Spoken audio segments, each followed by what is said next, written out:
Hello बच्चों, आज हम सीखेंगे क्या कंसंट्रेशन ऑफ सॉल्यूशन और स्ट्रेंथ ऑफ सॉल्यूशन क्या होता है। इसमें 90% बच्चे कंफ्यूज होते हैं कि ये दोनों के बीच डिफरेंस क्या है, सर ये होता क्या है। तो चलो एक एक करके समझो। सबसे पहले स्ट्रेंथ ऑफ सॉल्यूशन और कंसंट्रेशन ऑफ सॉल्यूशन, ये दोनों टर्म्स एक ही जैसे हैं। ये दोनों किसी भी सॉल्यूशन के बारे में हमें इंफॉर्मेशन या फिर नॉलेज यानी एक तरह से हमें जानकारी देता है कि कितने अमाउंट ऑफ सॉल्यूट के अंदर कितनी मात्रा में सॉल्यूट घुला हुआ है। तो वही हमने लिखा है, गिव्स इंफॉर्मेशन या knowledge regarding amount of solute present in solution. किसी भी सॉल्यूशन के अंदर कितनी मात्रा में सॉल्यूट मौजूद है। अब ये सॉल्यूट मोल में भी हो सकता है, ग्राम में भी हो सकता है, समझ रहे हो। तो उसकी मात्रा को बताता है। सबसे पहली बात ये दोनों क्लियर होना चाहिए। दूसरी, अब स्ट्रेंथ ऑफ सॉल्यूशन का एक्चुअल मतलब क्या होता है। स्ट्रेंथ ऑफ सॉल्यूशन का मतलब होता है कि 1 लीटर सॉल्यूशन के अंदर कितनी ग्राम के रूप में सॉल्यूट मौजूद है, तो उसको स्ट्रेंथ ऑफ सॉल्यूशन कहते हैं। वही हमने लिखा है क्या, अगर 1 लीटर सॉल्यूशन में कितनी सॉल्यूट ग्राम के रूप में प्रेजेंट होता है तो इसको हम स्ट्रेंथ ऑफ सॉल्यूशन के रूप में मेजर करते हैं या मापते हैं। ध्यान से सुनना, बच्चे कंफ्यूज हो जाते हैं अधिकतर, ठीक है। हाँ, तो मतलब कितना ग्राम सॉल्यूट पर लीटर ऑफ सॉल्यूशन, मतलब 1 लीटर सॉल्यूशन में कितना ग्राम सॉल्यूट मौजूद है, तो इसी को हम लोग जब एक्सप्रेस करते हैं तो स्ट्रेंथ ऑफ सॉल्यूशन कहते हैं।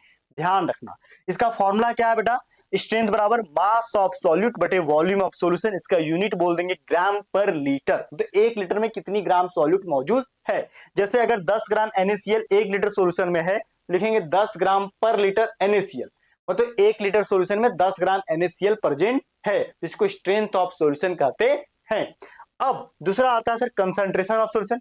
देखो कंसंट्रेशन ऑफ सॉल्यूशन जो है सांद्रता के पद या सांद्रता के टर्म्स, इसको अलग अलग केस में अलग अलग तरीके से एक्सप्रेस करते हैं। ये बात ध्यान रखना, ये कंसंट्रेशन जो है ये बताता है कि कोई भी सॉल्यूशन कितना कंसंट्रेटेड है या फिर कितना डाइल्यूटेड है, इसको मेजर करता है।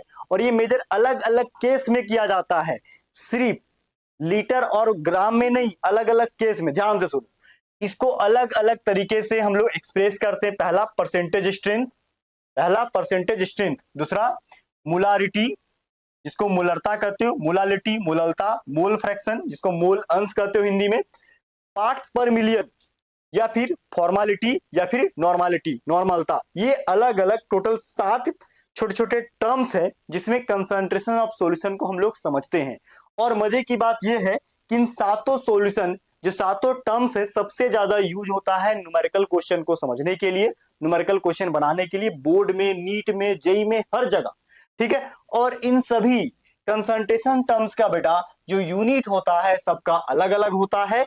की पॉइंट ये है कि कंसंट्रेशन जो है एक तरह से ये बताता है कि कितना पूरे सॉल्यूशन के अंदर कितनी मात्रा में सॉल्यूट मौजूद है। ये हमेशा मोल के रूप में मेजर करने का कोशिश करता है, या फिर कई बार ये केजी, सॉल्वेंट को केजी मिलेगा तब मेजर करने की कोशिश करेगा। तो ये सातों टर्म्स को हम 1 बाय 1 करके आगे के माइक्रो कॉन्सेप्ट वीडियो में सिखाएंगे। तो नेक्स्ट जो है हमारा परसेंटेज स्ट्रेंथ हम सिखाएंगे, weight by weight, volume by volume, weight by volume percentage strength कैसे कैलकुलेट करते हैं।